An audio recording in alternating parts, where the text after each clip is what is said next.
mengikuti ajaran Rasul sebelumnya. Sedangkan Rasul adalah manusia pilihan yang diutus dan menerima wahyu dengan membawa ajaran yang lebih baru. Teman-teman, para nabi dan rasul ini adalah manusia biasa seperti kita. Mereka makan, minum, tidur, belajar, bekerja, dan memiliki keluarga. Tetapi mereka dipilih oleh Allah untuk menjadi nabi dan rasul karena mereka memiliki sifat-sifat yang baik. Apa saja sih sifat-sifat baik mereka?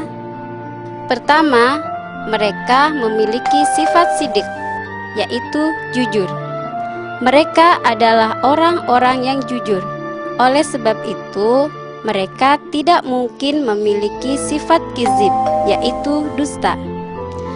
Mereka itu jujur di dalam perkataan dan perbuatan.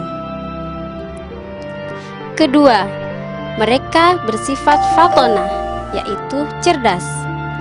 Tentu saja para nabi dan rasul ini harus cerdas, karena mereka harus mengajarkan ajaran Allah kepada umat manusia.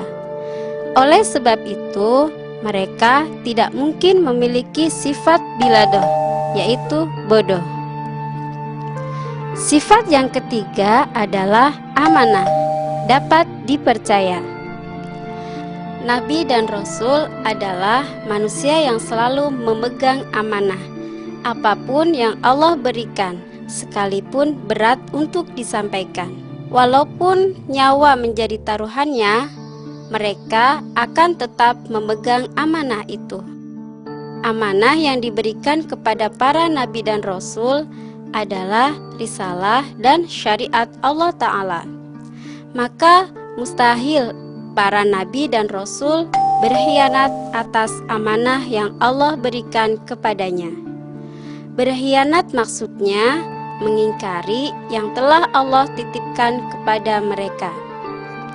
Sifat terakhir yang dimiliki oleh para nabi dan rasul adalah tabligh, yaitu menyampaikan. Para nabi dan rasul pasti menyampaikan apa yang telah Allah perintahkan kepada teman-teman. Nabi Adam adalah nabi pertama yang Allah utus. Selain sebagai nabi pertama, Nabi Adam ini juga manusia pertama yang Allah ciptakan. Sebagai nabi, tentunya Nabi Adam ini diberikan oleh mukjizat. Teman-teman tahu tidak apa mukjizat itu? Mukjizat adalah suatu keutamaan atau keunggulan yang telah Allah berikan kepada para nabi dan rasul. Keunggulan ini tidak dimiliki oleh manusia lain selain para nabi dan rasul. Nah, mukjizat Nabi Adam adalah kecerdasannya yang luar biasa. Nabi Adam mampu mengenali semua nama dan benda setelah diajarkan sekali oleh Allah. Bahkan karena kecerdasannya ini, Allah sampai memerintahkan para malaikat, jin, dan iblis untuk sujud kepadanya. Pada awalnya, Nabi Adam tinggal di surga. Subhanallah, surga itu tempat yang luar biasa. Semuanya indah, sejuk, dan segala sesuatu yang kita inginkan ada di sana. Nabi Adam tinggal di sana ditemani oleh perempuan yang pertama kali diciptakan Allah, yaitu Siti Hawa. Namun, karena mereka melanggar apa yang dilarang Allah, Allah menjadi murka. Allah marah dan menurunkan mereka ke dunia. Nabi Adam dan Siti Hawa berbuat dosa karena mengikuti godaan setan. Mereka memakan buah khuldi yang telah Allah larang untuk dimakan. Mereka pun mengakui kesalahan mereka. Mereka selalu berdoa dan bertobat sampai akhirnya Allah mengampuni kesalahan mereka. Nah, teman-teman, kita harus berhati-hati untuk tidak tergoda melakukan larangan Allah. Jangan lupa untuk selalu meminta perlindungan kepada Allah dari godaan setan yang selalu mengganggu. Jika kita telah berbuat salah, kita mohon kepada Allah. Yuk kita berdoa bersama-sama.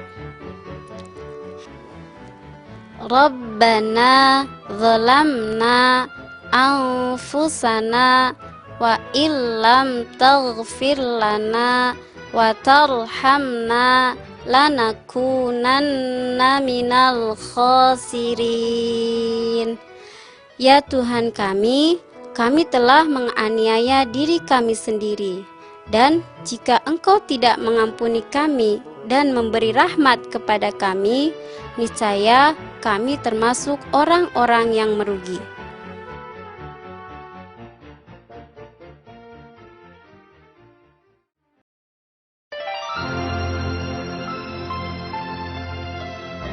Kisah Nabi Idris.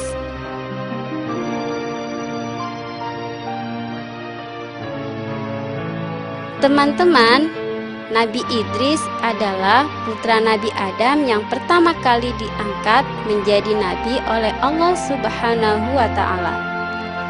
Nabi Idris diberikan kepandaian yang luar biasa. Beliau pandai menjahit, ilmu alam, menulis, berhitung, dan lain sebagainya. Selain itu, Nabi Idris juga nabi yang penyabar, sehingga beliau tidak pernah menyerah menghadapi tantangan seberat apapun dalam berdakwah, juga tidak mudah putus asa. Nabi Idris memiliki beberapa mukjizat, yaitu: pertama, beliau hebat dalam menunggang kuda. Pada waktu itu, sedikit orang yang dapat menunggang kuda. Kedua, beliau dapat menulis. Padahal pada waktu itu tidak ada umatnya yang dapat menulis. Ketiga, beliau dapat menjahit pakaian. Pada waktu itu belum ada yang mampu menjahit pakaian. Nabi Idris juga mendapat gelar Asadul Usud, yang berarti singa, karena beliau tidak pernah berputus asa dalam menjalankan tugasnya sebagai seorang nabi. Beliau tidak pernah takut menghadapi umatnya yang kafir. Meskipun begitu, beliau tidak pernah sombong. Beliau juga sangat pemaaf terhadap umatnya yang menentang. Wah, teman-teman pasti mau kan sepandai Nabi Idris? Teman-teman pasti bisa kalau teman-teman rajin belajar, juga tidak lupa berdoa, memohon kepada Allah Ta'ala. Yuk kita baca doa belajar. Allahumma fa'ni bima 'allamtani wa 'allimni ma yanfa'uni wa zidni ilma. Ya Allah, berilah kemanfaatan pada ilmu yang telah Engkau ajarkan kepadaku, dan ajarkanlah kepadaku ilmu yang dapat memberi manfaat kepadaku.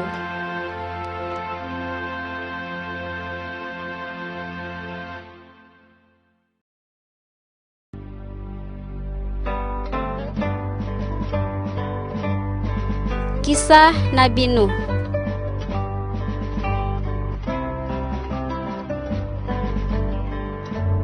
Teman-teman, Nabi Nuh adalah nabi keempat sesudah Nabi Adam, Nabi Syed, dan Nabi Idris.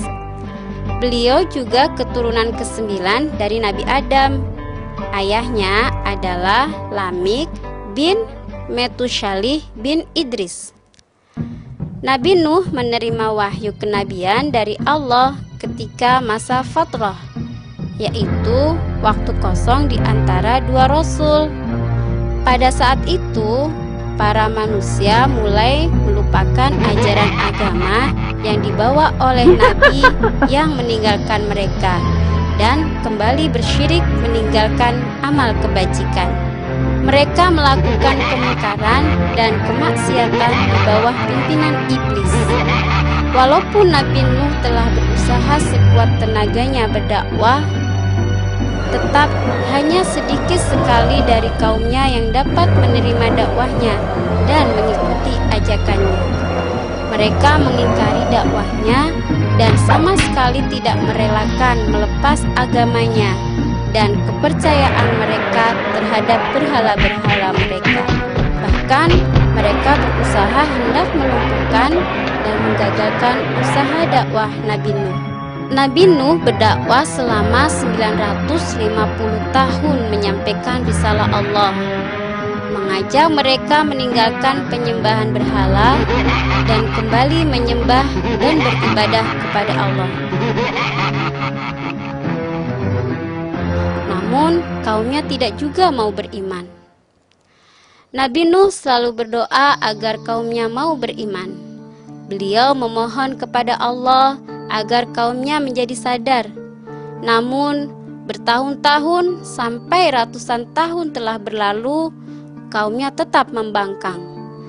Nabi Nuh pun diperintahkan Allah untuk membuat kapal dan mengajak kaumnya yang beriman untuk ikut serta bersamanya.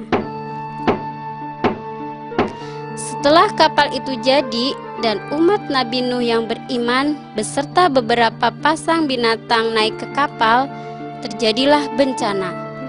Allah murka terhadap kaum Nabi Nuh yang durhaka. Mereka ditenggelamkan dalam badai dan banjir besar.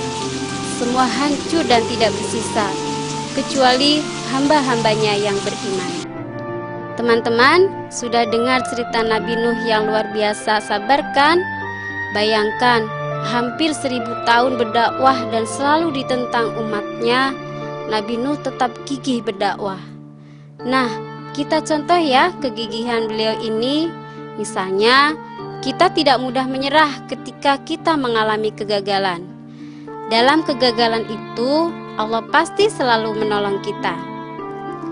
Teman-teman, berikut ini adalah doa Nabi Nuh kepada Allah.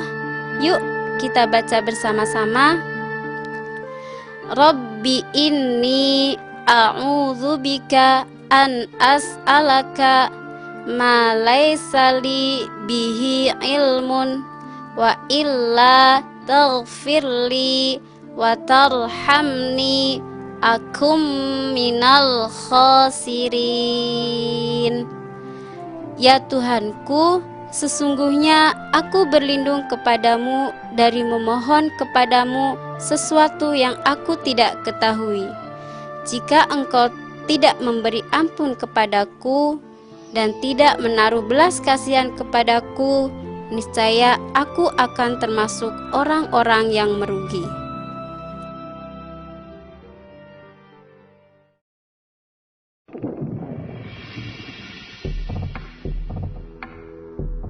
Kisah Nabi Hud.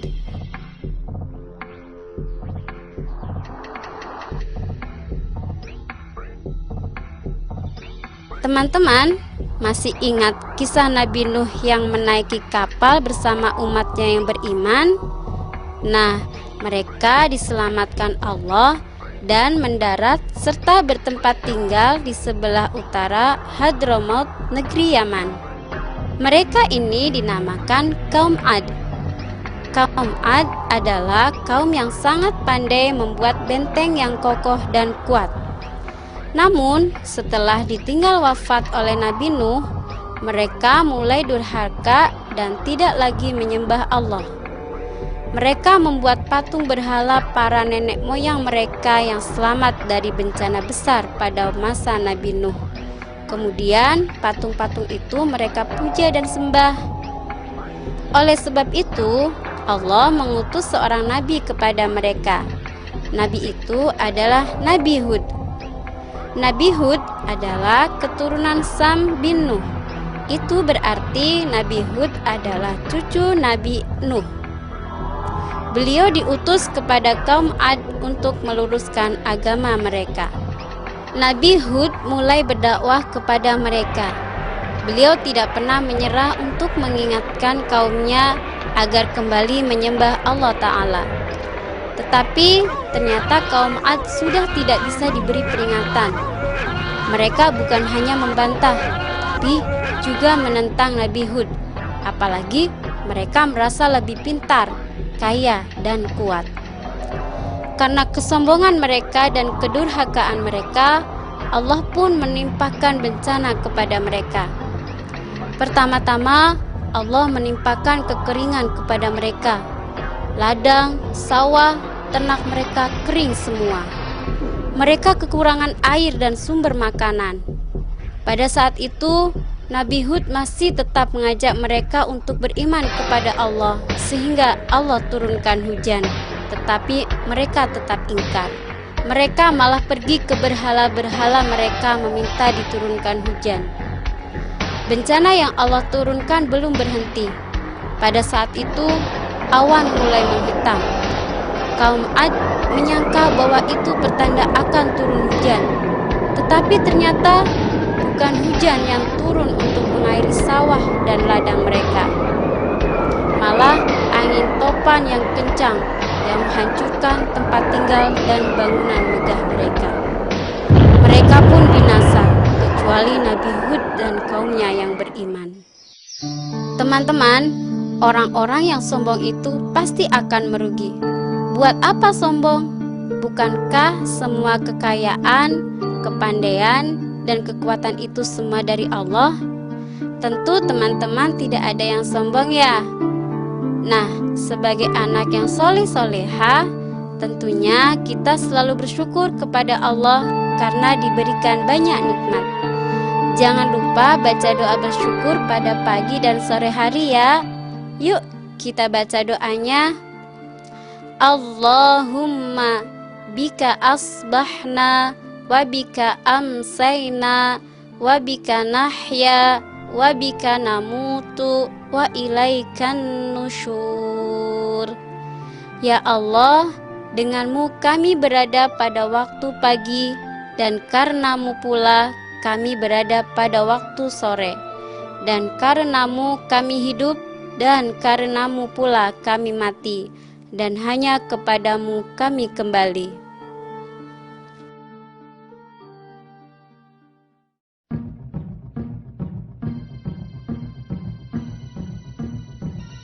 Kisah Nabi Yunus.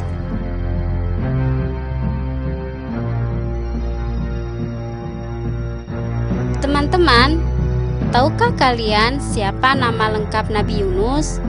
Nama lengkapnya adalah Nabi Yunus bin Matta.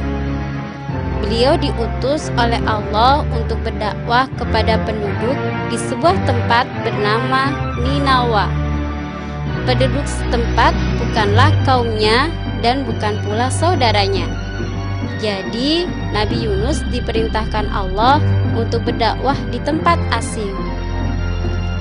Nabi Yunus mengajak mereka agar menyembah kepada Allah yang telah menciptakan mereka dan menciptakan alam semesta. Beliau juga mengajak untuk meninggalkan persembahan mereka kepada berhala-berhala yang mereka buat sendiri. Ajaran-ajaran Nabi Yunus itu bagi penduduk Ninawa merupakan hal yang baru, yang belum pernah mereka dengar sebelumnya.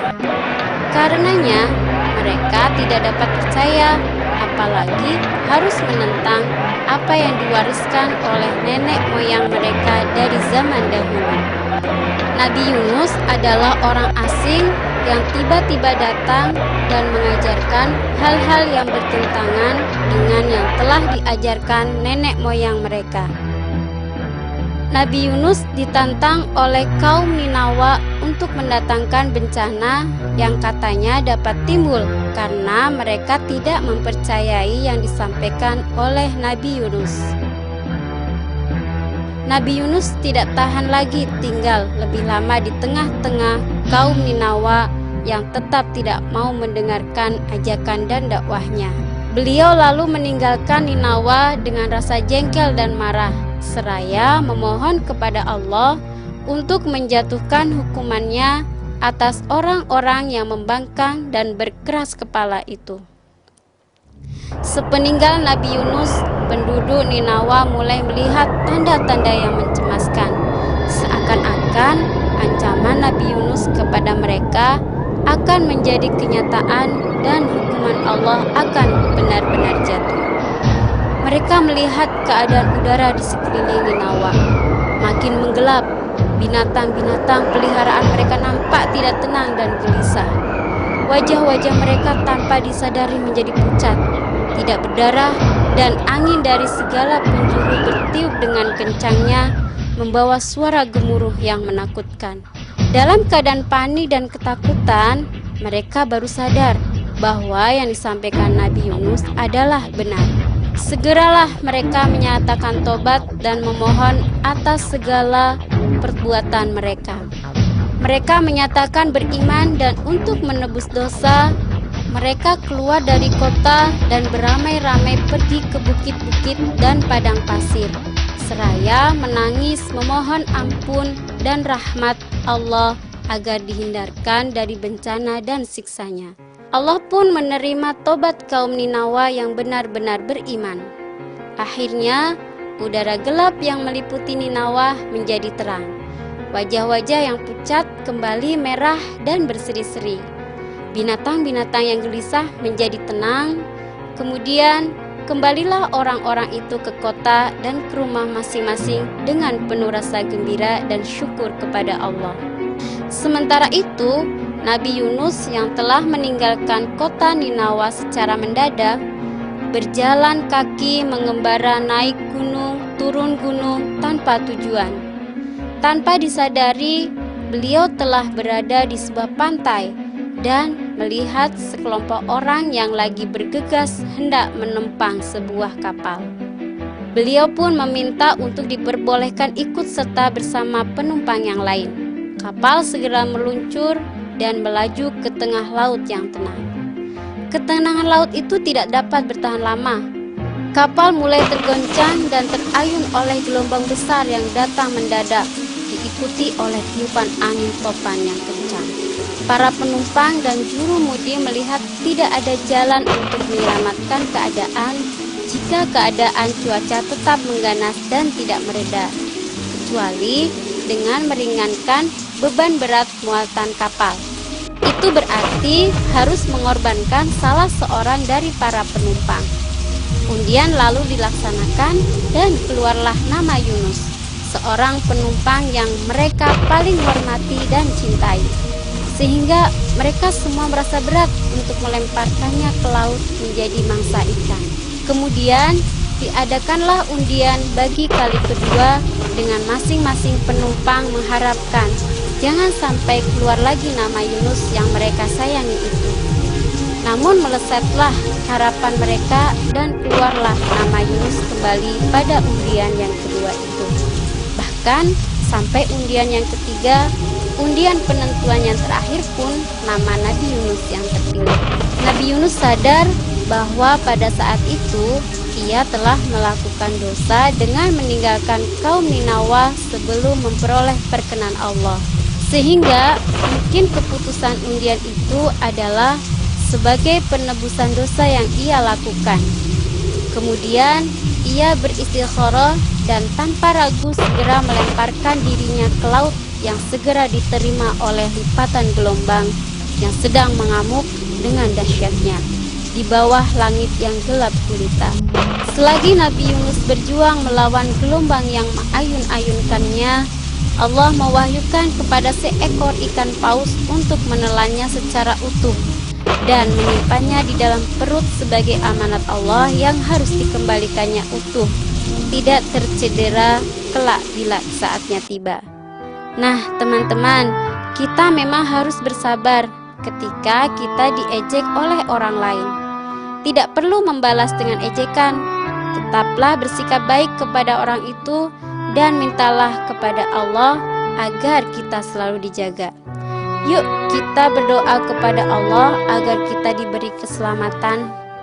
Allahumma antas salam wa minkas salam tabarakta ya dzal jalali wal ikram. Ya Allah, Engkaulah pemilik keselamatan. Dari Engkaulah keselamatan.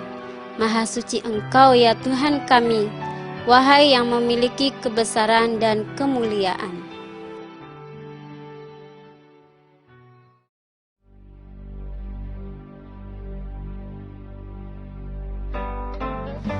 Kisah Nabi Isa.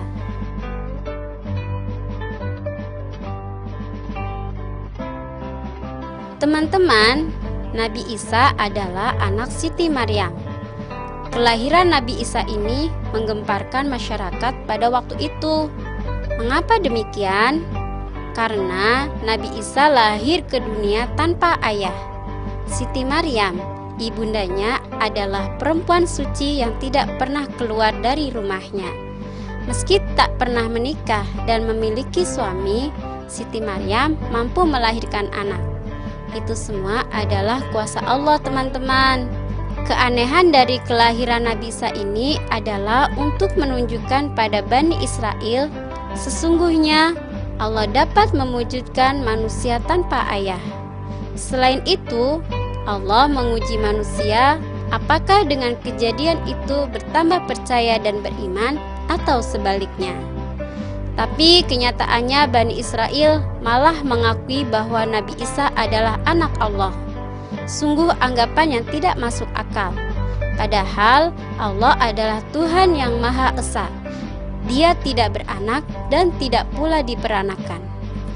Nabi Isa diangkat menjadi nabi ketika ia berusia 30 tahun. Allah menjadikannya nabi dan menurunkan kitab suci kepadanya. Kitab suci itu disebut Injil. Isi ajaran Injil adalah untuk bertauhid, beribadah hanya kepada Allah Ta'ala. Seperti nabi-nabi lainnya, Nabi Isa juga diberi mukjizat oleh Allah sebagai tanda kenabiannya.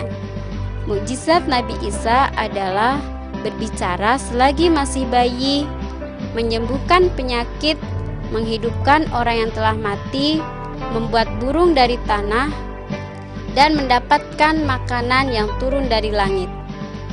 Teman-teman, Nabi Isa pada waktu itu memiliki murid-murid yang mengikutinya berdakwah ke masyarakat. Tetapi ternyata ada seseorang yang tidak patuh kepada beliau. Murid ini mengikuti bisikan syaitan. Ia mengaku sebagai Nabi Isa dan merupakan anak Tuhan. Kemudian ia disalib oleh umat Nabi Isa sampai akhirnya meninggal. Sementara itu, Nabi Isa yang asli diselamatkan oleh Allah Ta'ala dan diangkat ke langit. Nah, teman-teman, selama kita belajar bersama para ibu dan bapak guru, jadilah murid yang baik, belajar yang tekun, dan patuhilah nasihat ibu dan bapak guru ya. Oh iya, setelah belajar, jangan lupa membaca doa agar ilmu yang kita pelajari bermanfaat dan tidak membuat kita sombong. Yuk kita baca bersama. Allahumma inni astaudi'uka ma'allamtanihi farduduhu ilayya inda hajati ilaihi wala tunsinihi ya Rabbal Alamin. Ya Allah, sesungguhnya aku menitipkan kepadamu tentang apa yang telah Engkau ajarkan kepadaku. Kembalikanlah ia kepadaku sewaktu aku membutuhkannya, dan janganlah Engkau menjadikan diriku lupa akan ilmu tersebut, wahai Tuhan sekalian alam.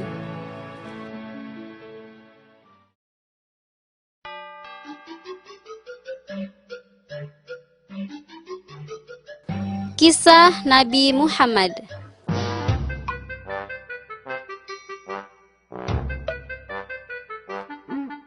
Teman-teman, Nabi Muhammad adalah Nabi dan Rasul Allah yang terakhir. Beliau lahir sekitar tahun Gajah atau tahun 570 Masehi di Mekah dan wafat pada 8 Juni 632 di Madinah, yaitu ketika beliau berumur 63 tahun. Ayahnya bernama Abdullah bin Abdul Muttalib dan ibunya bernama Aminah binti Wahab. Ayahnya telah meninggal dunia ketika beliau berada di dalam kandungan. Dan ketika Nabi Muhammad berusia 6 tahun, ibunya pun meninggal dunia. Nabi Muhammad kecil diasuh oleh kakeknya Abdul Muttalib. ketika kakeknya juga meninggal dunia, beliau akhirnya diasuh oleh pamannya Abu Thalib. Selama diasuh pamannya, beliau ikut berdagang bersamanya, juga bekerja sebagai penggembala kambing. Setelah dewasa, beliau menjadi seorang pemuda yang disenangi banyak orang karena kejujurannya. Nabi Muhammad akhirnya menikah dengan seorang wanita pengusaha yang kagum akan kejujuran dan kerja keras Nabi Muhammad. Nabi Muhammad diangkat menjadi nabi ketika berusia 40 tahun. Beliau menerima wahyu pertama di Gua Hiro ketika menyendiri di sana. Sejak itulah beliau mulai berdakwah kepada umat manusia. Mukjizat Nabi Muhammad yang terbesar adalah Al-Quran, yaitu kitab suci umat Islam. Isinya adalah pedoman hidup manusia sesuai perintah Allah Subhanahu wa Ta'ala. Ya, karena isinya adalah kalimat langsung yang Allah ucapkan. Nah, teman-teman, sebagai umat Nabi Muhammad yang baik, tentunya kita selalu mencontoh sifat baik Nabi Muhammad. Kita juga senang membaca dan mempelajari Al-Quran. Sesudah membaca Al-Quran, jangan lupa membaca doa ini ya. Allahumma arhamni bil Qur'an waj'alhu li imama wa nuran wa hudaw wa rahmah. Allahumma dzakkirni minhu ma nasitu wa 'allimni minhu ma jahiltu warzuqni tilawatahu ana al-laili wa atrafan nahari waj'alhu li hujjatan ya rabbal alamin. Ya Allah, rahmatilah aku dengan berkah Al-Quran. Jadikanlah ia pimpinan bagiku, cahaya, petunjuk, dan rahmat. Ya Allah, ingatkanlah aku melalui Al-Quran apa yang aku lupa. Ajarkan kepadaku melaluinya apa yang aku tidak tahu. Berilah aku kefahaman dari membacanya pada waktu malam dan siang. Jadikanlah ia bagiku hujjah, wahai Tuhan semesta alam. Demikian kisah 25 para nabi dan rasul, teman-teman. Assalamualaikum.